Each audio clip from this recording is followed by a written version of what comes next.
Connecticut is a state shaped by rivers and streams that cut through forest and wind through old colonial towns before seeping into the marshes of the coastline.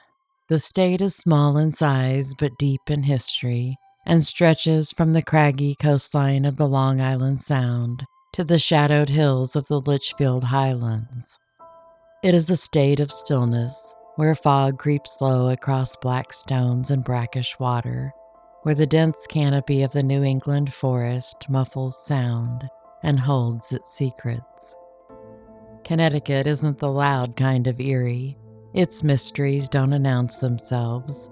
They settle in slowly, like moss on a gravestone or silence after a scream that no one else heard. Tonight, we're digging beneath that quiet surface. Behind the charm of covered bridges and historic greens, something is still stirring beneath the maples and marshes of New England. Voices from the past filter through creaky floorboards of old saltbox houses and whisper between the bricks and crumbling chimneys. And if we listen carefully enough, we might be able to hear their stories. This is 12 Unsolved, Connecticut. Welcome to, or welcome back to, the Agatha Mae Detective Agency. I'm Agatha Mae, and I'm so glad you're here. In this episode of 12 Unsolved, we journey into the quiet corners of the Constitution State, those corners where time forgets and justice never came. We start our journey in 1952 in the very northwest corner of the state. 10-year-old Constance Christine Smith, known as Connie, was last seen on July 16, 1952, in Salisbury, Connecticut, picking daisies along U.S. Route 44. While it seems like an innocent enough endeavor, Connie was only making a pretense of picking flowers, and that was for the benefit of certain passers-by. Connie was actually hitchhiking. She was a camper at Camp Sloan, which is a summer camp in Salisbury and is still in existence. And while her mother reported Connie to be in good spirits when she had visited just a couple of days earlier, that wasn't the case on this day. Connie had reportedly been bullied by her bunkmates to the point of assault, which resulted in having her glasses broken and her nose bloodied. One of the counselors gave Connie an ice pack for her injuries, and when Connie walked out of the cabin to return that ice pack, she just kept walking down the gravel road that led out of the camp. One of those certain passers-by that Connie feigned flower picking for was a camp counselor. They drove by and simply saw a girl picking flowers, not realizing she was one of their campers. Other cars drove by too and thought she must be a counselor at the camp. Connie was said to look older than her age. In our 12 Unsolved episode about Arizona, we talked about Little Miss X, a girl who was found southeast of the Grand Canyon in 1958. She was estimated to be 11 to 17 years old, was 5'2" to 5'3" and weighed about 105 pounds. When Connie Smith disappeared, she was 5 feet tall and weighed about 85 pounds.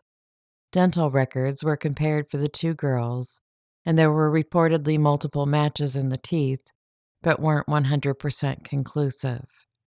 At the time I chose Connie Smith's case for this episode, I had no idea that she might be Little Miss X. No one knows where Connie was trying to go when she left the camp, other than somewhere away from the girls who bullied and assaulted her. When she was last seen, she was wearing a red windbreaker, navy blue shorts with plaid cuffs, and tan leather shoes. If you have any information about Connie Smith's case, please contact the Connecticut State Police at 860-626-1820. On August 23, 1942, 30-year-old Anna Kennaway didn't seem to have a care in the world. It was her wedding day, and although it was her second marriage and her husband Philip's second or third, who's really counting, Anna was determined that this marriage would work out. But life had different plans for Anna, and sadly her marriage ended up not being a happy one. The Kenneways' neighbors in Manchester, Connecticut, reported that they had witnessed physical and verbal abuse from Philip towards Anna throughout the couple's marriage, and there was almost constant arguing between the two. June 4th, 1954, was the last time anyone saw Anna Kenneway. According to Philip, they had gotten into another one of their frequent arguments that evening, and he left to go see a movie, leaving Anna alone at the house. He claimed that when he returned home, Anna was gone and had taken clothes, $3,000 in cash, $9,000 in savings bonds, and a religious statue. $3,000 in 1954 would be over $35,000 today. That seems like a lot of cash to just have around the house.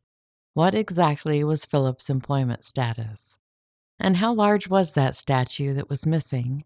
And was it made of a material that was heavy enough to kill someone should it be brought down on their head?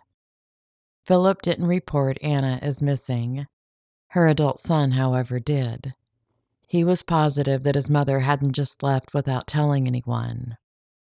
Around the same time that Anna disappeared, Philip built a new garage and had a concrete floor poured. In 1956, Philip was granted a divorce from Anna, citing intolerable cruelty. He then remarried. Anna was legally declared dead in 1991. The family was still convinced that Philip had murdered her and buried her under that new concrete garage floor. However, in 2006, police dug up the floor and no remains were found. Philip died in 1985 without ever being charged in Anna's disappearance. Her case remains unsolved.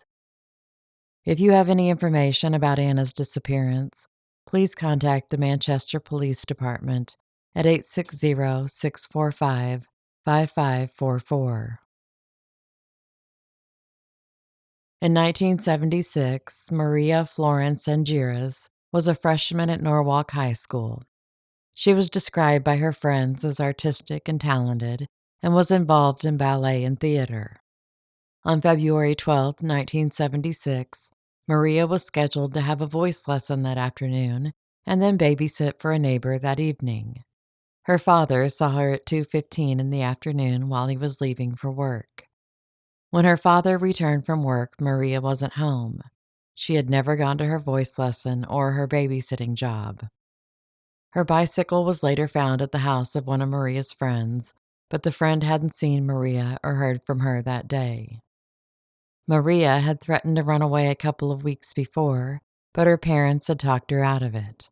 But this time it looks like she had made good on her threat. She had taken some money, pajamas, a pair of jeans, and several sweaters when she went missing. In the days and weeks after Maria's disappearance, there were multiple sightings of her in town. In May of that year, a classmate of Maria's saw her at a bar on Westport Avenue in Norwalk and told Maria that she needed to go home. The classmate said that Maria started crying and simply said, "I know." Maria was with a man who was a member of the Charter Oaks Motorcycle Club. Police identified him and traced him to the town of Bethel, Connecticut, but nothing more seems to have come from their investigation. Maria's family believe that while she might have left of her own will that February day, they don't think she would have stayed gone so long without contacting them. There are suspicions that Maria was eventually the victim of a crime. Maria's parents both died in the 1980s, but she has siblings that are still hoping to hear from her, or at least to hear what happened to her. If you have any information about Maria's disappearance, please contact the Norwalk Police Department at 203-854-3000. In 1982, Julianne Miller was a graduate student at the University of Hartford and was working part-time at a daycare center. She lived in a cottage on 70 acres in Old Saybrook, Connecticut, with her boyfriend James Clayton, who was a computer programmer at Cheeseboro Ponds.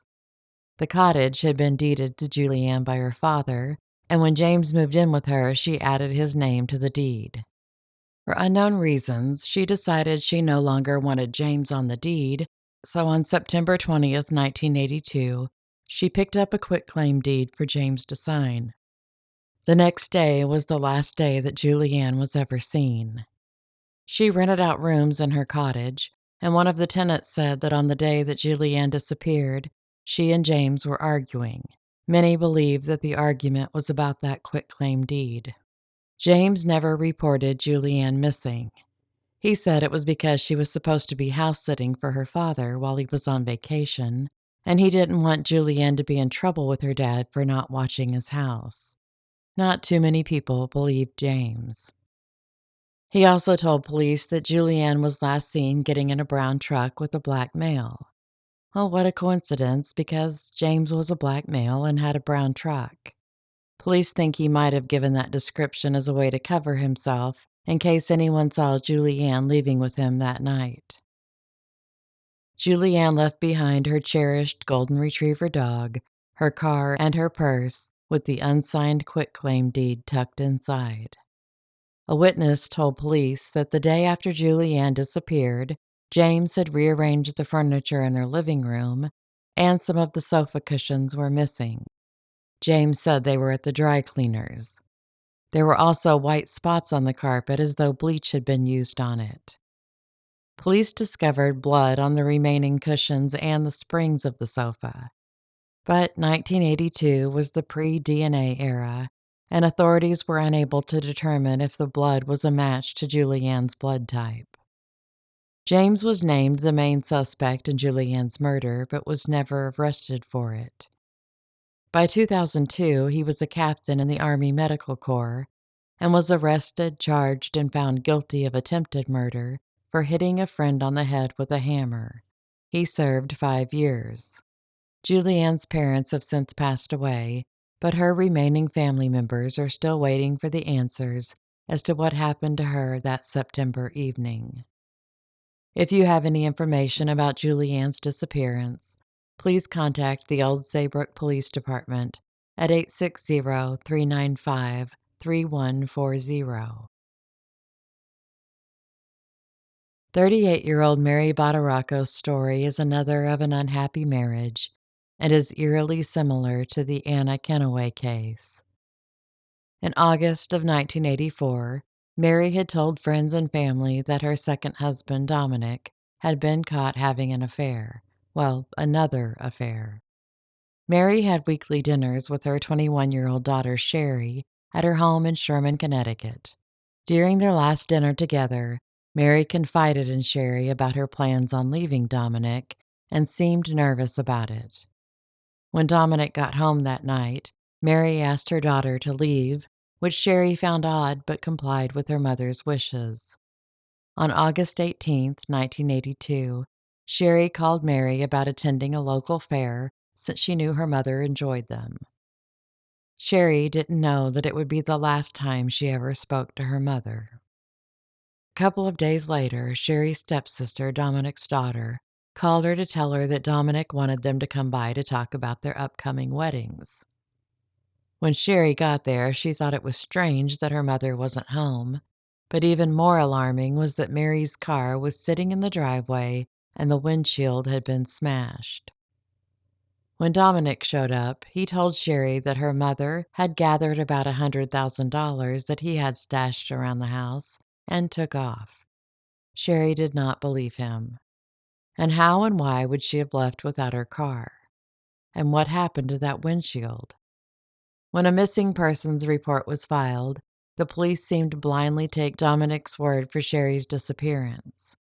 He was granted a divorce a year later on the grounds of desertion, and again no questions were asked, no eyebrows raised, in spite of there being a missing persons case still open.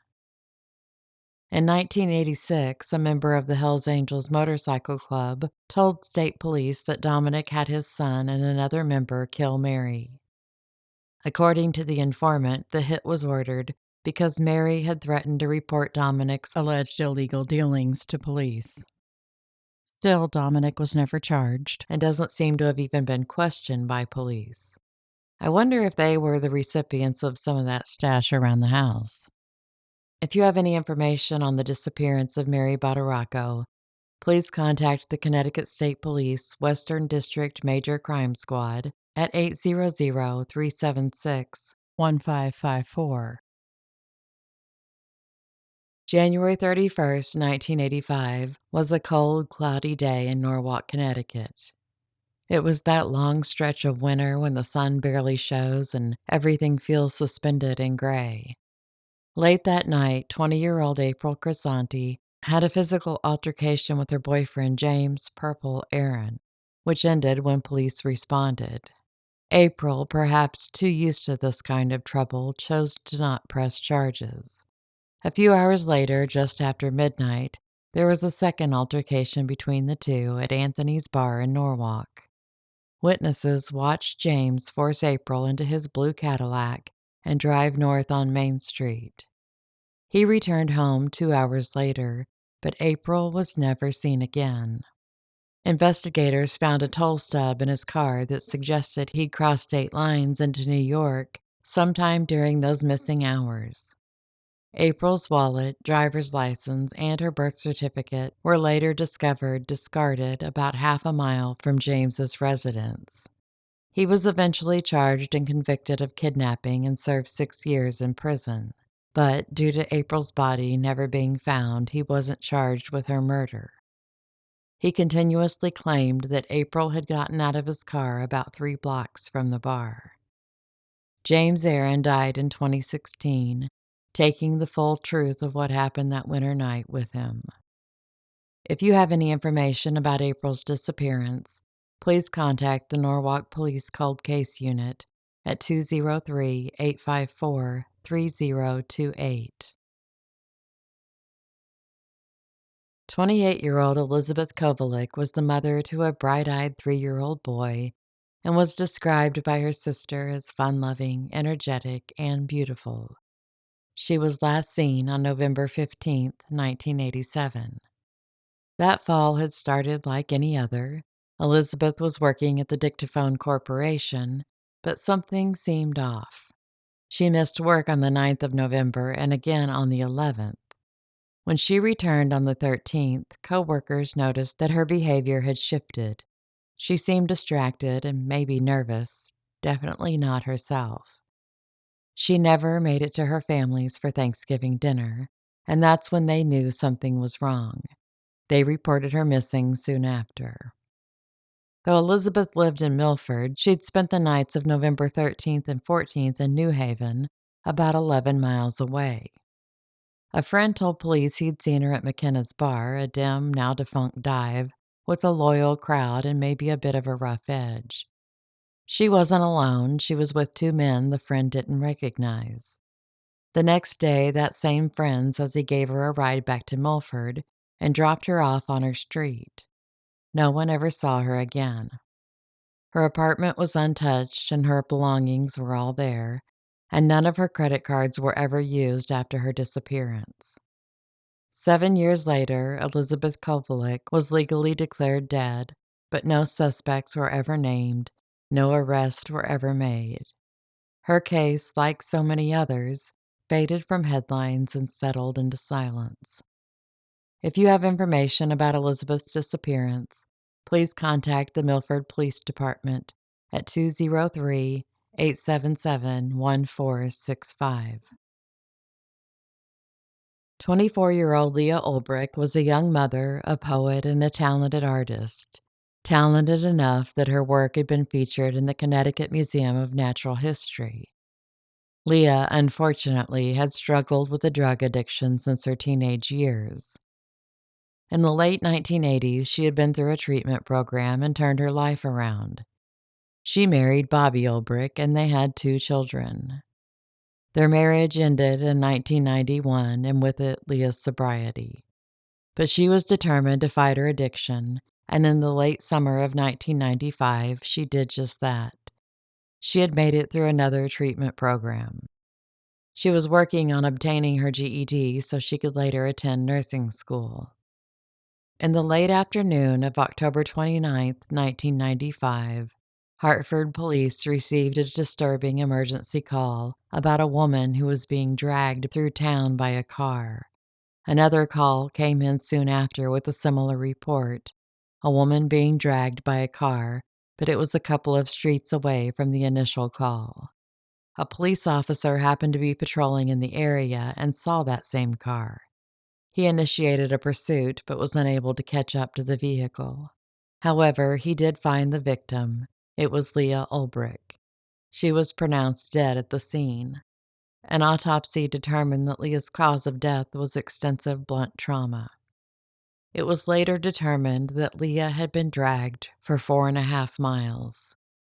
There was little information gained when police interviewed witnesses. The car was dark-colored and resembled a Nissan Maxima. The driver was a thin, white or Hispanic male with slicked-back hair, and he was approximately 24 to 30 years old. One of the callers that day, a woman who called from a fire call box, has never come forward to tell police everything she saw. She made a frantic call but never spoke up afterwards. In May of 1996, police named a suspect in Leah's case, a 24-year-old white male who was said to own a dark-colored Nissan Maxima. He had been charged with 8 counts of criminal kidnapping and attempted sexual assault. He fit the physical description and the criminal profile of Leah's murderer. Police were sure they'd be able to make an indictment in her case, but the only evidence they had against the suspect were fibers from his vehicle. And when they had them tested, they weren't a match for the fibers found on Leah's body. Without any other evidence linking him to Leah's murder, they were unable to make an arrest. No other suspects have been named. If you have any information about Leah's murder, please contact the Hartford Police Department at 860-548-0606. March 21st, 1996, was a chilly spring morning, and the stillness settled heavy over the town of Windsor, Connecticut. On 6th Street, 2 young children, barely old enough to speak in full sentences, were seen running terrified down the road. A neighbor checking her mail saw them and knew something was wrong. Their eyes were wild, and one of them said, "Mommy told us to run." Inside the Patel family home, a nightmare was unfolding. Champaben Patel, the family matriarch, was found in her bedroom. Her hands and face were wrapped in duct tape. She had been strangled, and then her body had been set on fire. Not far away in the kitchen, her daughter Anita lay on the floor. She had been stabbed 14 times, and like her mother, her body had been doused in gasoline and ignited.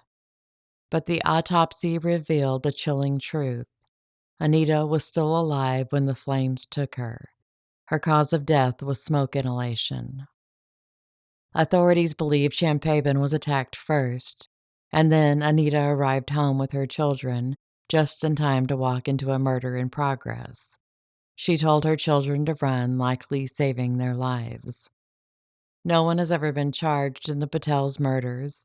There have been no suspects named, and no motive has been confirmed. If you have any information on the murders of Champaben and Anita, please contact the Connecticut Cold Case Hotline at 866-623-8058. Our next case begins on Valentine's Day, 1993, but there was nothing romantic about what happened that day in Hartford, Connecticut. 31-year-old Diana Ferris didn't know Thomas F. Myers, at least not very well, but for reasons still unclear, she agreed to give him a ride to the Dutch Point housing project. What's strange is what happened next. Even though Thomas was the one who reportedly asked for the ride, when they got to Dutch Point, Diana was the one who got out of the car, and Thomas stayed behind waiting in the passenger seat. When she returned to the car, Thomas was slumped over. He had been stabbed to death. Diana told police very little, and when she was questioned, she was guarded and seemed nervous. At the time, she was struggling with a cocaine addiction, and this is pure speculation, but I think Thomas might have been a connection, a link in the chain to someone selling. If that's true, maybe that's why she was the one who got out of the car, and maybe that's why she didn't tell police what she saw. No one has ever been arrested for Thomas Myers' murder. Diana moved on, or at least tried to. Addiction is a long road, and hers was never easy. She had made the painful choice to send her 3 children to live with relatives so they could have stability. Still, she called them every day. She was trying. In late 1995, she found out that she was pregnant again, her 4th child. She was living in her boyfriend's apartment while he served time in prison for first-degree robbery. In April of 1996, he hadn't heard from her in days, so he sent his brother to check on her. The apartment manager unlocked the door, and they walked in on a grisly scene. Diana was lying on the bed, a pillowcase was over her head, and a telephone cord had been wrapped tightly around her neck.